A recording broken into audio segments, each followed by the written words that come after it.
Welcome to our Bible reading for January the 4th, 2021, Genesis chapter 11 through 13. Chapter 11. Now the whole earth had one language and one speech.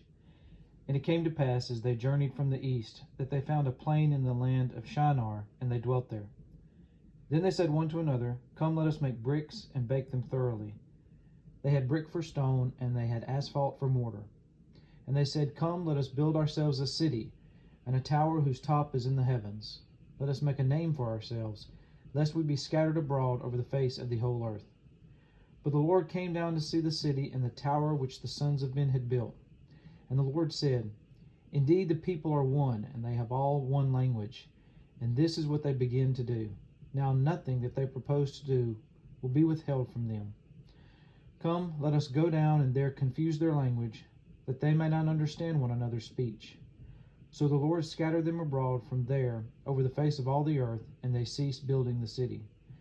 Therefore its name is called Babel, because there the Lord confused the language of all the earth, and from there the Lord scattered them abroad over the face of all the earth. This is the genealogy of Shem. Shem was 100 years old, and begot Arphaxad, 2 years after the flood. After he begot Arphaxad, Shem lived 500 years and begot sons and daughters. Arphaxad lived 35 years and begot Selah. After he begot Selah, Arphaxad lived 403 years and begot sons and daughters. Selah lived 30 years and begot Eber. After he begot Eber, Selah lived 403 years and begot sons and daughters. Eber lived 34 years and begot Peleg. After he begot Peleg, Eber lived 430 years and begot sons and daughters. Peleg lived 30 years and begot Reu. After he begot Reu, Peleg lived 209 years and begot sons and daughters. Reu lived 32 years and begot Serug. After he begot Serug, Reu lived 207 years and begot sons and daughters. Serug lived 30 years and begot Nahor. After he begot Nahor, Serug lived 200 years and begot sons and daughters. Nahor lived 29 years and begot Terah. After he begot Terah, Nahor lived 119 years and begot sons and daughters. Now Terah lived 70 years and begot Abram, Nahor, and Haran. This is the genealogy of Terah. Terah begot Abram, Nahor, and Haran.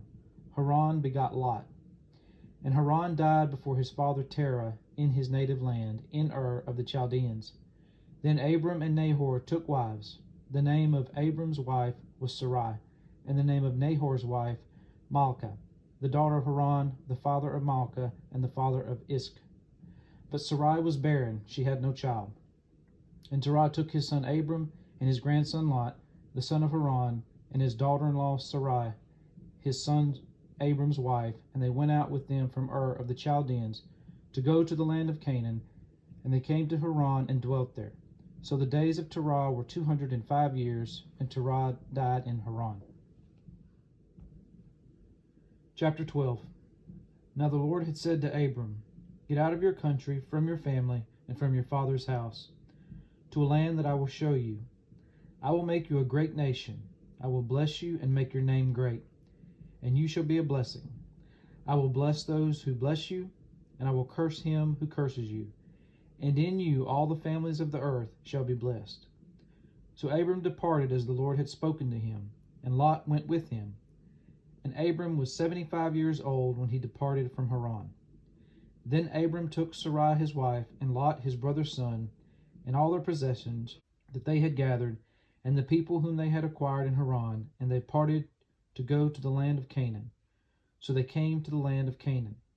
Abram passed through the land to the place of Shechem, as far as the terebinth tree of Moreh, and the Canaanites were then in the land. Then the Lord appeared to Abram and said, To your descendants I will give this land. And there he built an altar to the Lord who had appeared to him. And he moved from there to the mountain east of Bethel, and he pitched his tent with Bethel on the west, and Ai on the east. There he built an altar to the Lord and called on the name of the Lord. So Abram journeyed, going still toward the south. Now there was a famine in the land, and Abram went down to Egypt to dwell there, for the famine was severe in the land. And it came to pass, when he was close to entering Egypt, that he said to Sarai his wife, Indeed, I know that you are a woman of beautiful countenance. Therefore it will happen when the Egyptians see you, that they will say, This is his wife, and they will kill me, but they will let you live. Please say you are my sister, that it may be well with me for your sake, and that I may live because of you. So it was when Abram came into Egypt, that the Egyptians saw the woman, that she was very beautiful. The princes of Pharaoh also saw her, and commended her to Pharaoh.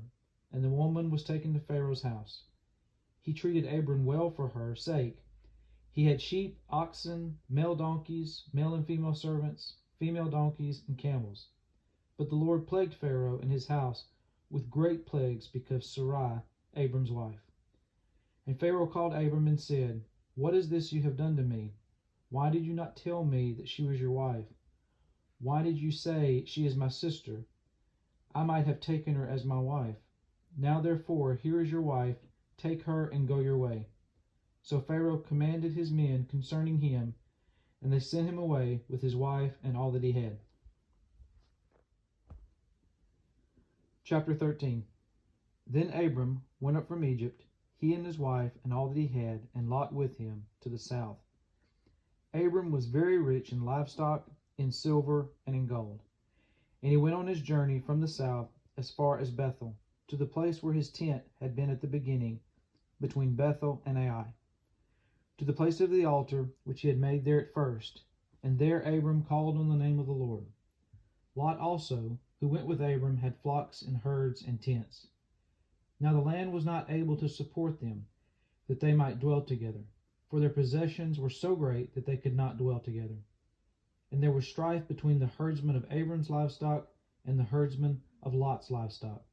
The Canaanites and the Perizzites then dwelt in the land. So Abram said to Lot, Please let there be no strife between you and me, and between my herdsmen and your herdsmen, for we are brethren. Is not the whole land before you? Please separate from me. If you take the left, then I will go to the right, or if you go to the right, then I will go to the left. And Lot lifted his eyes and saw all the plain of Jordan, that it was well watered everywhere, before the Lord destroyed Sodom and Gomorrah, like the garden of the Lord, like the land of Egypt, as you go toward Zoar. Then Lot chose for himself all the plain of Jordan, and Lot journeyed east, and they separated from each other. Abram dwelt in the land of Canaan, and Lot dwelt in the cities of the plain, and pitched his tent even as far as Sodom. But the men of Sodom were exceedingly wicked and sinful against the Lord. And the Lord said to Abram, after Lot had separated from him, Lift your eyes now and look from the place where you are, northward, southward, eastward, and westward. For all the land which you see I give to you and your descendants forever. And I will make your descendants as the dust of the earth, so that if a man could number the dust of the earth, then your descendants also could be numbered. Arise, walk in the land through its length and its width, for I give it to you. Then Abram moved his tent and went and dwelt by the terebinth trees of Mamre, which are in Hebron, and built an altar there to the Lord.